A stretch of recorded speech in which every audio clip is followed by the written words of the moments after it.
Here we go. How you doing, everyone? My name is Chumo Koro. I'm a software engineer too at Amazon, working in the ads organization.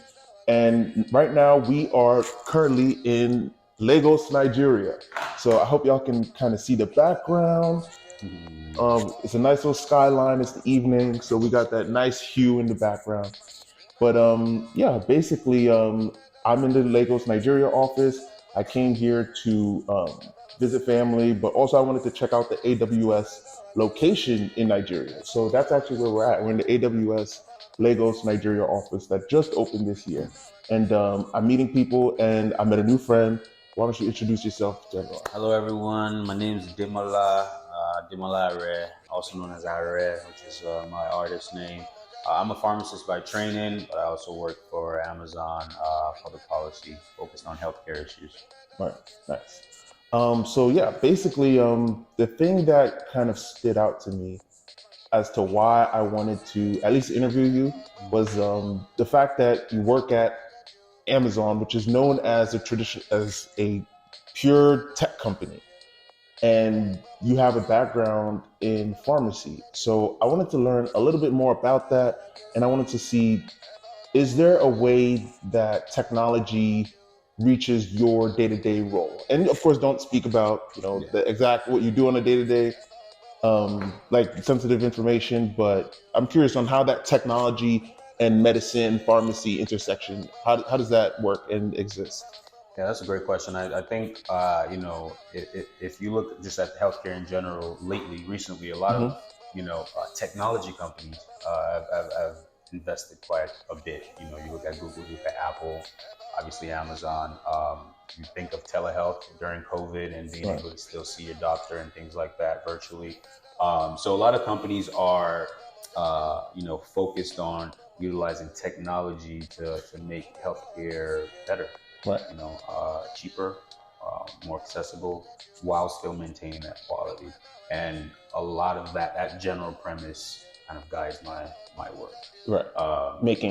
Making health more accessible, better, and cheaper. Right, and that's what I try to do on the policy end.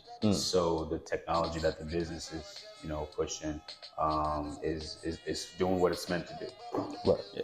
On the policy end, meaning when you're using, and of course, don't speak too deeply, but when you're assessing new clients, you're making sure that their policies are up to date. Am I? Yeah, so I mean, I'll speak specifically to so in healthcare is usually regulated at the state level. Right. Healthcare is local. Yeah. And because it's regulated at the state level, depending on the profession that you're in, healthcare is usually regulated by a state board. And I'm a pharmacist. Yeah. In the state of Virginia, there's the Virginia Board of Pharmacy that regulates my profession.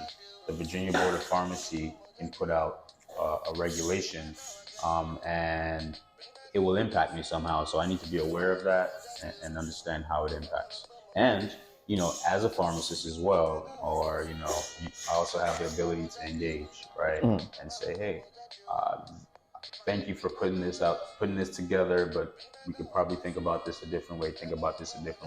If you implement this policy, it's going to restrict how this technology can actually be used to better serve patients. And at the end of the day, isn't really helping. So you're sort of like an advocate for Amazon technology being used on behalf of customers. On behalf of customers, right? Because and I think I saw it in one of these rooms, customer obsession. One of the big selling points of Amazon. I think it's probably the number one reason why Amazon has been so successful over the years. But that makes sense. I'm curious. So we spoke about technology. I'm curious about you're Nigerian. I'm Nigerian. Nigerian roots. And one thing that I know about Nigerians is that all elder Nigerians want their children to get into the medical industry. But so you've got your pharmacy degree, and you're a pharmacist by trade, but you elected, instead of working as a pharmacist, as like what you're doing right now, you elected to work in Amazon in policy, working with these types of problems. Many people are probably wondering, what are like some of the compensation differences between a pharmacist and what you do now at Amazon? working with health policy? So pharmacists tend to go through anywhere between 6 to 8 years of training, like school education, Yeah. their didactic training. Um, and a lot of them also pursue fellowships at the end or residencies, Right. and then they end up going into the field. Uh, with my pharmacy degree, I knew pretty early on during my didactic career in the College of Pharmacy in Idaho that I would love to sort of utilize my degree in various ways outside of just clinical patient care. Why? Because I'm of the mindset that I need to understand why we're allowed to do things. Okay. I need to understand who gets to make the rules and Yeah. what their motivations are, and just sort of be in that room, in that space. And so I think it's just more of a little bit of intentionality. Okay. And even though there's some I guess some vagueness, Yeah. I sort of just like walked that path and did some different things like internships, Yeah. for example. And the same spot that I interned as a third year pharmacy student. So at the end of my second year was the same location I got hired on after school. At Amazon? No, not at Amazon. At Okay. this spot called NCPA, the National Community Pharmacists Association. Okay. And after a couple of years there, or a year and a half roughly, I then moved over to Amazon. Nice. What do I love about my job? I love the differences like you brought up. Yeah. At any job, anywhere you're at, you could be creative, you can make an impact, but the potential to have a much wider impact is interesting. And are you compensated in a better way, worse way? I wouldn't say you're compensated in a better or worse way, because in any field you find a pharmacist, you probably find someone who's very well compensated. Okay. And I've, just keeping it real, never really focused on the money, compensation. Right. I'm more focused on the quality of life. Preach. And Amazon is one of the best places to work as far as they really think about their employees and how to make sure there's a good work-life balance, and I really appreciate that with my team as well. So those are some of the good things about it. And we're here in Nigeria. We're working, and we're working in the Amazon office. Right. It's a global company. Right. The opportunities are endless. Mm-hmm. And so it's a blessing. I wanted to get your take on this. Many people have observed that being a professional in the Black community comes with certain, connotations or whatever. With that being said, we're in Nigeria, but we have roots in America as well. Do you feel as if there are any differences between being a professional in, I guess, the Black culture when it comes to America versus Nigeria? Like, are there any differences in professional culture? And I'm saying this in comparison to gang culture, drug, all the the illegal activities. Well, differences in culture. Well, in Nigeria, and public perception. In Nigeria, they like to respect title quite a bit. Yeah. In America, I guess good for you and your title, but it's more of like what your value is. Right. Just like one funny story that I learned pretty fast. Here, if you're driving a Prado, a Toyota Prado, literally, cops wouldn't stop you. A Toyota Prado?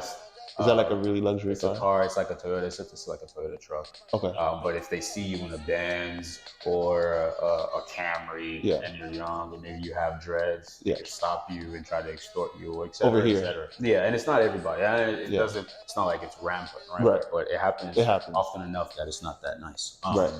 And so you have those differences. But in terms of within the org that we're in, I mean, everyone works hard. Yeah. The culture, they try to streamline culture, right? Okay. Everyone gets the, our benefits. Yeah. You know how they try to, day one, doesn't matter what level you are, you have good health insurance. Right. I mean, outside of, that's true. But I was referring to outside of Amazon, like outside of work, like just in your day-to-day life experiences, talking to people, Like, are you perceived differently in Nigeria versus America? I ask this because I do think there's a difference between black there's professionals in America versus Nigeria. But then I've added the additional conundrum of being black. I got this dreads. Right. I dress really loosely sometimes, like informal, Yeah. right? And so it's easy to maybe take a quick look and see like, who's this, right? So, but that shouldn't really matter though, right? And of course, it doesn't matter. And I do some of these things on purpose to challenge the status quo. You know, I wouldn't necessarily go around and tell anybody I'm a doctor. I don't. That's not something I announce. Right. But it's good. It's good for self-assurance, I guess. And it's nice to treat people as you wanted to be treated and evenly, but obviously, you know, there are differences. Right. That makes sense. Yeah, and that's really cool because I don't think my mind jumped to doctor when I originally saw you, but it's definitely I think it's a good thing to challenge the status quo and to make people reassess their assumptions about people based on the image and reassess their assumptions about what is possible. Right. Like anything, literally. I mean, anything is truly possible. That's a fact. What's the blessing about being in America? Being in America and Nigeria, any country has its issues, right? But we tend to think that there are more opportunities, right? Being in the U.S., they're easily attainable, right? Right. Versus being here. Yeah. But I think. Do people say that in Nigeria? Oh, yeah. I mean, all over the world. I mean. They think it's easier in America? Yeah. And you know that misconception? Wow. I mean, you see every year you see the numbers migrating to the U.S. Right. It never stops. Right. You ever wonder why, right? Right. Despite all the challenges that we have in the country. It's still conducive and it always challenges itself to get better. You know, and I think Nigerians, our youth, like the young individuals, are now starting to challenge and ask those questions as to why things are the way they are. Right. And I'm super curious to see like what happens with these elections. So we'll see. We'll see. Because this country has enormous potential. Right. A ton of resources. Right. And you're talking about, and the number one resource we have are our people. Right. Let's not even get into the natural resources. Right. And everything else. Right. That's being misallocated. Totally agree. Yeah. I know that one of your hobbies, and I do want to wrap this up. I know you have to go. One of your hobbies is you're big in the music industry, and you're trying to make that potentially another source of income, or is it just a hobby? And and as we end up, definitely promote whatever you got going on. Appreciate it. So the music, always been into music, always recorded music even when I was a kid, undergrad, but never, it was something I loved to do. So I call it a hobby. But then, I had a couple of friends, they just start putting it out, and it's become like super easy to put music out. It's not easy to sort of like, I want to stay in that mindset where I just enjoy making the music. Right. Not trying to seek profit. Not trying to go out and think. A lot of people be trying to do that. Yeah, but on the flip side though, if you're consistent putting out music, you're always going to gain at least one fan. Right. At least. Right. And then you think if you're putting out consistent music for 10 years, then that might turn into an income revenue. You know what I'm saying? So hopefully, we'll see if I'm consistent enough. And my main focus though is continue to enjoy what I do and get lost in that creativity, because that's away from work and reading and pharmacy and all that stuff. And it's something that you own. It's not like everything you're just giving to a company. Yes, that makes sense. Well, I appreciate you for joining me. Thank you. And sure. And that's it. All right.